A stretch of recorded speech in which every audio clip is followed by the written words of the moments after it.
नमस्कार मित्रांनो, मी संदीप वाघमोरे। आजच्या या व्हिडिओमध्ये आपण पाहणार आहोत की संकलित चाचणी 2 याची मार्क भरण्यासाठी आवश्यक असणारी फाईल आपण कशा प्रकारे डाउनलोड करायची आणि मार्क भरल्यानंतर ती फाईल कशा प्रकारे वेबसाईटवर अपलोड करायची याची माहिती आपण घेणार आहोत।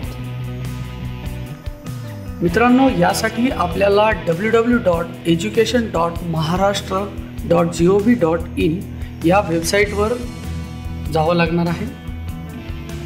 या वेबसाईटचा ॲड्रेस आपल्या ॲड्रेस बारमध्ये टाकल्यानंतर आपल्याला अशा प्रकारे समोर सरळची वेबसाईट ओपन होईल।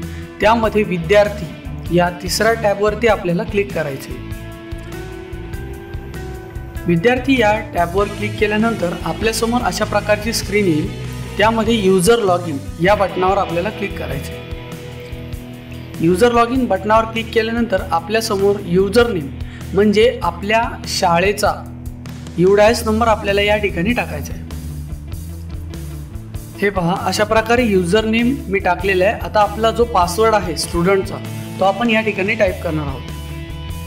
पासवर्ड टाकल्यानंतर आपल्याला कॅप्चा कोड म्हणजे वरती जे अंक दिसत आहेत ते अंक आपल्याला या ठिकाणी टाईप करायचे आहेत आणि लॉग इन या बटनावर क्लिक करायचे। ज्यावेळेस आपण लॉग इन सक्सेसफुली करतो तेव्हा आपल्या शाळेचं नाव आणि अशा प्रकारची असलेली मेनू असलेली स्क्रीन आपल्या समोर येईल। यामधील एक्सेल या मेनूवरती आपल्याला क्लिक करायचं आहे। त्यानंतर डाउनलोड समेटिव्ह 2 या मेनूवर आपल्याला क्लिक करायचे आहे। या मेनूवर क्लिक केल्यानंतर आपल्या पुढे एक्झाम टाईप आपोआप बाय डिफॉल्ट सिलेक्ट झालेलं असेल। स्टँडर्ड आपल्याला निवडायचे आहे। त्यानंतर डिव्हिजन आपल्याकडे जर 2 डिव्हिजन असतील तर या ठिकाणी A आणि B येईल, नसेल तर आपण फक्त A सिलेक्ट करायचं आहे। त्यानंतर आपल्याला सॉर्टिंग म्हणजे आपल्याला जी यादी उपलब्ध होणार आहे ती अल्फाबेटिकल पाहिजे का जेंडर वाईज पाहिजे, तर तुम्हाला तुमच्या चॉईसनुसार तुम्ही यादी निवडू शकता। या ठिकाणी मी अल्फाबेटिकल या ऑप्शनवर क्लिक केलेलं आहे। त्यानंतर डाउनलोड फाईल या लिंकवर मी क्लिक करणार। ज्यावेळेस मी डाउनलोड या लिंकवर क्लिक करेल त्यावेळेस माझ्यासमोर मी जर फायरफॉक्स हा ब्राउझर वापरत असेल तर अशा प्रकारे सेव्ह फाईल करायचा ऑप्शन या ठिकाणी येईल, किंवा क्रोम वापरत असाल तर ती फाईल डाव्या कोपऱ्यात खाली आपोआप या ठिकाणी डाउनलोड होईल। आता मी फायरफॉक्स ब्राउझर वापरत असल्याने मला असा हा मेसेज आलेला आहे की फाईल सेव्ह करायची आहे का, तर मी ओके या बटनावर क्लिक करेन।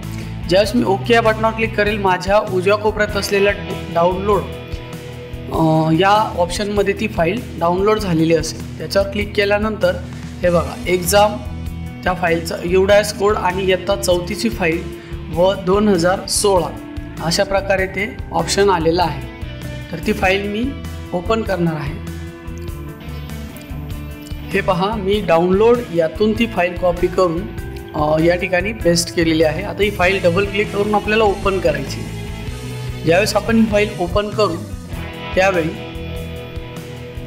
आपल्यासमोर अशा प्रकारे येस, नो किंवा हेल्प असे 3 ऑप्शन येतील। त्यामध्ये आपल्याला येस या बटनावर क्लिक करायचे।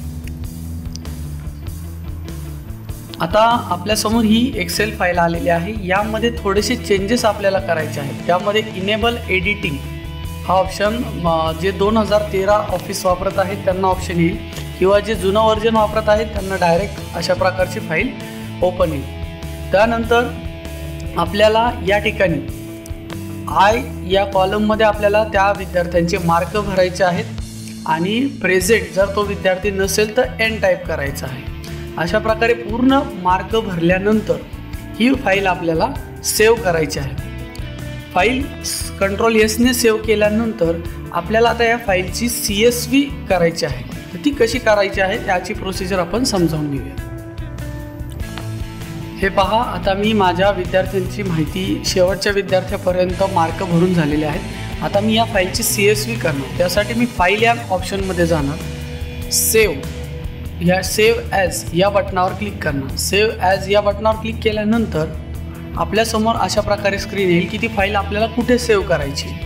तर ज्या ठिकाणी माझं फोल्डर होतं मगाशी त्याच्यातच मी सेव्ह करणार आहे। तर त्याच्यावर डबल क्लिक केल्यानंतर मला या ठिकाणी फाईलचं नाव विचारत आहे। तर काही वेळेस बाय डिफॉल्ट या ठिकाणी फाईलचं नाव येऊ शकतं। जर आपल्याला फाईलचं नाव आलं नाही तर आपल्याला ज्या ठिकाणी आपली फाईल होती तिथून नाव कॉपी करून आपल्याला या ठिकाणी पेस्ट करावं लागणार आहे। हे पहा, या फाईलचं नाव मी त्याच्यावरती सिंगल क्लिक करून राईट क्लिक करून कॉपी केलेलं आहे। त्यानंतर मी पुन्हा ज्या ठिकाणी सेव्ह ॲज फाईल क्लिक करणार होतो तिथे येऊन राईट क्लिक करून पेस्ट करणार आहे। बघा माझं नाव तेच आलेलं आहे। आता आपल्याला सगळ्यात महत्त्वाचं सेव्ह ॲज टाईप इथे क्लिक करून CSV, डिलिमिटेड हा ऑप्शन आपल्याला निवडायचा आहे। त्याच्यावर क्लिक करायचं आहे। त्याच्यावर क्लिक केल्यानंतर ही फाईल सेव्ह करायची आहे। ज्यावेळेस सेव्ह करतो त्यावेळेस ते प्रश्न विचारतो की आपल्याला ही फाईल CSV मध्ये करायची आहे का, तर आपण येस म्हणायचं आहे। हे पहा, या ठिकाणी 2 प्रकारच्या फाईल आलेल्या आहेत। ही माझी पहिली जी डाउनलोड केलेली फाईल मार्क भरलेली आणि दुसरी CSV केलेली। तर अशा प्रकारे आपण ज्यावेळेस वेबसाईटवर अपलोड करण्यासाठी जाणार आहोत तर ही CSV फाईल आपल्याला करायची आहे। मित्रांनो, ही फाईल आपण ओपन करून बघणार नाही, कारण ओपन केल्यानंतर ही अपलोड करताना फार अडचणी येतात। त्यासाठी ही फाईल CSV केल्यानंतर ओपन करू नये। आता आपले मार्क भरून झाले, फाईल पण CSV करून झाली।